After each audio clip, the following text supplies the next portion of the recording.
Hi beautiful friends, I am back again for another video. So first things first, if you watched my last video, you know that I had a scan that was scheduled, and I am happy to report that I am still cancer free, and my doctor seems really optimistic about everything. Like, my blood counts are back to normal. He said you'd never even know that I had a transplant if you looked at my blood counts. And sorry, I just went up the stairs, so I'm like, okay. So he said that everything is looking good.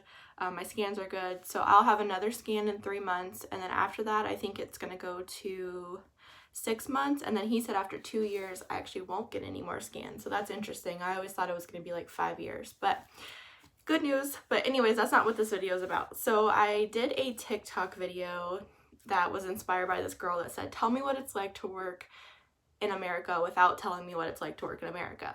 So I shared my experience basically having cancer in corporate America and some things that have happened to me. So part of the story I've kind of touched on in my I Quit video, but I kind of just wanted to go into more detail and just talk with you about something I guess people don't really talk about cancer related. So here's like a part of the story that kind of inspired that video. So I had cancer and I went out on leave for, at first I think maybe 7 months, and I had like FMLA, which is 3 months, and then they gave me extended leave, which is great.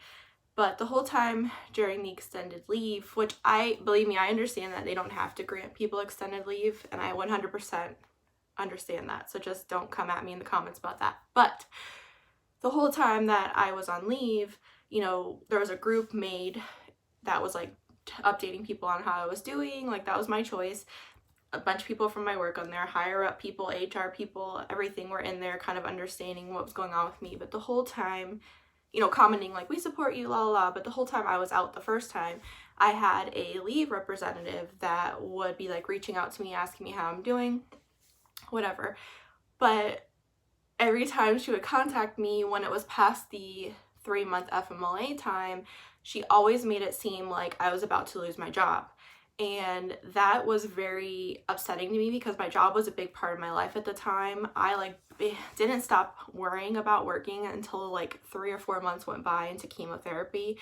And I was texting people about work, or they were texting me, which I know they're not supposed to, but they were texting me. And, you know, people were telling me that, you know, like, that I was a supervisor at the time, like the team I had was like in shambles. People were stressed out. They were crying because I wasn't there, or crying because I was sick, and everything was messed up. They were like in a bad shape. People would text me this stuff, and that would make me feel guilty for having cancer. I know they weren't trying to do that, but unfortunately that's the reality of it. I had a lot of people basically like, well, you suddenly going out of work has really put these people in a bad spot, but there's nothing I can do about it. Clearly I had cancer. So that was something that happened. But anyway, this leave representative, every time she would write me messages, it was in a way that it was like I was about to lose my job. Like, she wasn't sure if they would grant my extension, just different ways that completely stressed me out, because going back to work was something I wanted to do, obviously, and my job was super important to me because I had been there like 7 years and I was really dedicated and I had worked my way up through the company. And I don't know, I was just like, I'm gonna lose my job. I'd cry, you know, all the time when she would send me these messages.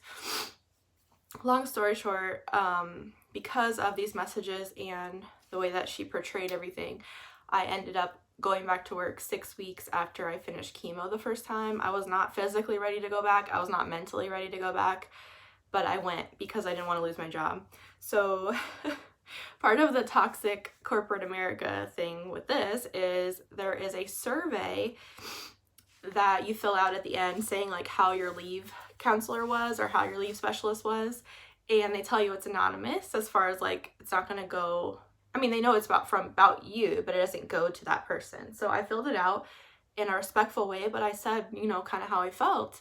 And I wish this was not even true, but literally within like 24 hours, the person that was my leave counselor copied me on a chain email to where she like wrote her boss an email like disputing everything I said, and then was like writing me a message about oh, I didn't do this and I didn't do that and la la la, completely inappropriate and ridiculous. And so I felt like I could never say anything again because of that email. She just basically targeted me. And so long story short, I went back to work, but then I relapsed, if you know about me, but I relapsed like 3 or 4 months later, and I went out again, and I asked for a different leave counselor because I was like, well, I'm not going to go back with that. So that was fine. Went back out. They granted me more time off for disability, which is great. There's ADA and all of that you can look into.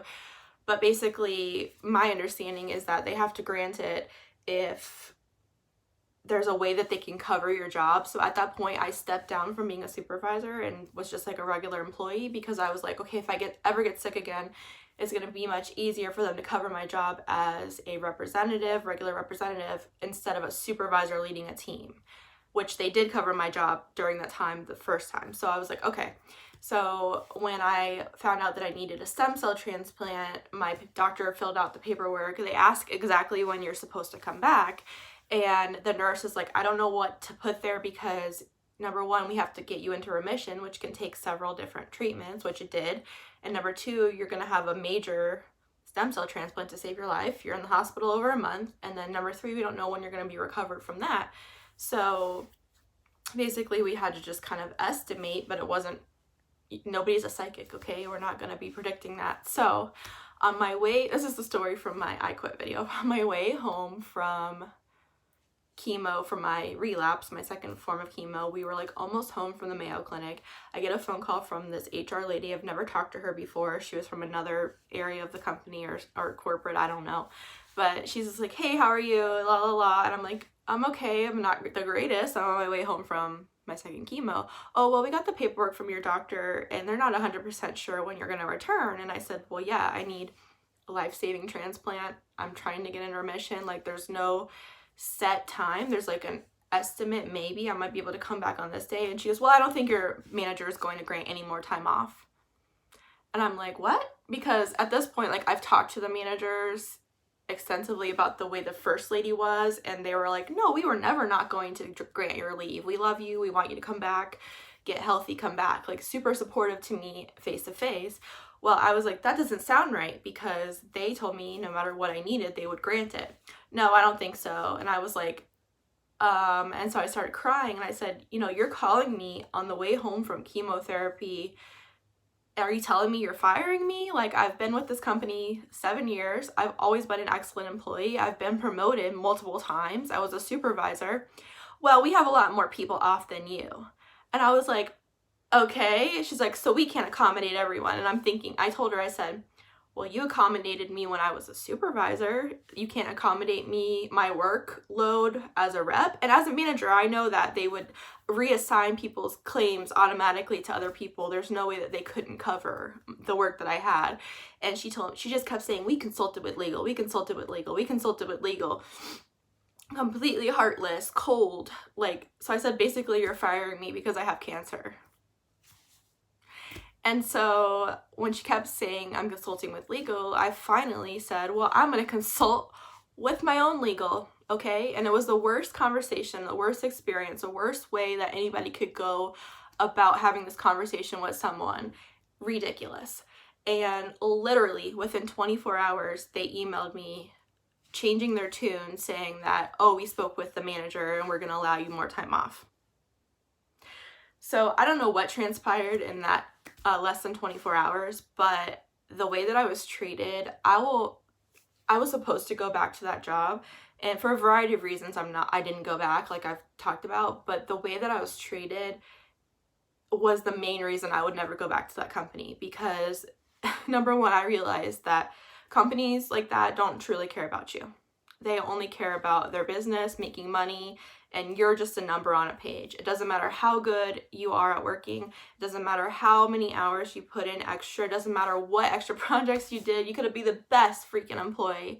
And the moment that something happens that is totally out of your control and takes you out of there, they're ready to get rid of you. So that's why I feel sick about thinking about all the things I worried about when I was sick, about work and going back and the employees and all of that, because it's like at the end of the day they don't care about you. And when I shared this experience, I actually surprised. I got a whole lot of DMs from other cancer patients who have gone through something similar, even up to the point of getting fired and having to, you know, litigate it or whatever.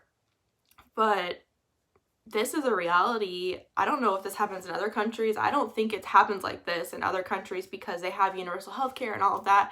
But like here in America, it's like literally you are so pressured into going back to work, and you know, you have to jump through all these hoops, and you can't even focus on just fighting for your life. You have to focus on, you know, how to support your family. Like, I thank God my husband has a great job, because if he didn't, I could have potentially lost mine. And you know, I had like disability through them. As soon as I quit, disability from my work went from like, let's say $245 extra a month to like $40. And I don't know if that's a result of me quitting or what, but I think it is.